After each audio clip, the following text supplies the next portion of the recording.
Hi guys, this is Kayla. And this is Becky, and we're with a couple of Bees Read. Yes, and we also enjoy our book boxes, including Book of the Month. Mm-hmm. So I skipped January because I'm a skipper, but I never skip. February I was excited about, and I got a little hammer because I finished whatever challenge from 2024. It says Challenge Crusher 2024. Yeah. Yep. So I will know forever that I finished that challenge. That's right. I got a little Fiction Forward magazine, which I haven't even looked at, but it seems like a good idea to look at that.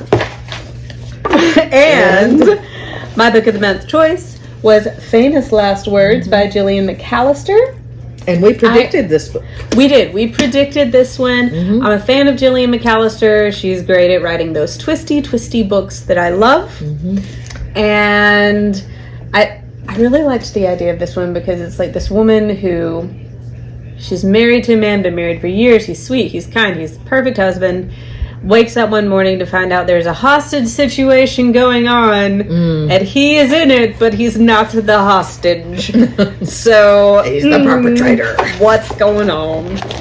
And I loved The Spectacular by Fiona Davis. I need to read Magnolia Parks as well. But when I realized she was making another book and it was a little like female sleuthy as well, I was just like, this is what I want. And I'll be honest, part of the reason I didn't get a book in January is because I felt like this was the best choice and it was just an add-on, and I was mad about it. So I pouted by waiting till February to get it because I'm a mature adult. Yes, yeah. Well, we both pout about books at times. So, all right. So I got First Time Caller. We've seen this book everywhere. I know, it's all over my Instagram feed right now. Yeah, and it's. I think we predicted this one as well. I can't remember if we predicted it for Book of the Month or Aardvark. I can't either, but it was definitely on one of those lists. One of those lists, and it's interesting. And I find it funny because you have Aiden Valentine. I mean, what a name! And you know, he's a radio talk guy, and he is just put off by romance, which kind of is what happened to the guy in the Unromance that I read. Yes, you know? yes. So, and then Lucy Stone is the woman she's a single mom. She said, I'm doing fine in life. I got a good job. I got this little mischievous kid over here. Little does she know, her little mischievous kid calls in to Aiden Valentine's show. It's like, hey, my mama needs a date. Oh, very Sleepless. Is it Sleepless in Seattle? Yes, it's pretty much like a Sleepless in Seattle, and it has that vibe to it. So I'm looking forward to reading it. I like good, cute, fun reads. You know, sometimes I'm reading one now that's not a cutesy fun. It's an intense one. So when I get through reading it, it's by Adrian. Yeah, and that I love. Yeah. So, well, what I will say too, I love a good rom-com, like when I need a break between my heavy thrillers.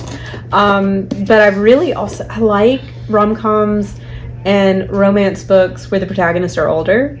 Like the single mom thing. Yeah. I was really drawn to that one too. Had you not gotten it, I might have gotten it, and then I'd been in trouble because I would have ordered three books. Yeah.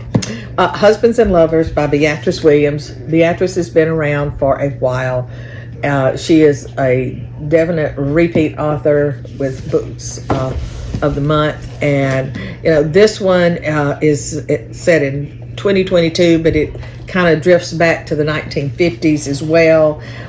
It's got a lot of stuff going on. You hear you have another mom who gets this call. Her child has at camp, something happens. He's having to be airlifted. I mean, terrifying. Oh my God. Yes. And then what this does is, because he ends up needing a kidney transplant, her mom was an orphan at a very renowned or infamous orphanage during, way back when, in World War II and everything. And so then it just, all of this stuff is just rolled up in here. And so lots of twists and turns I'm expecting from it. It sounds like a good combination of like women's fiction, historical fiction. Yes, just all kinds of things going on in this book. So, and You can't go wrong with Beatrice Williams. She always writes great stuff. So I might have to borrow that one. I was so hyper focused on Fiona Davis's new book that I was like,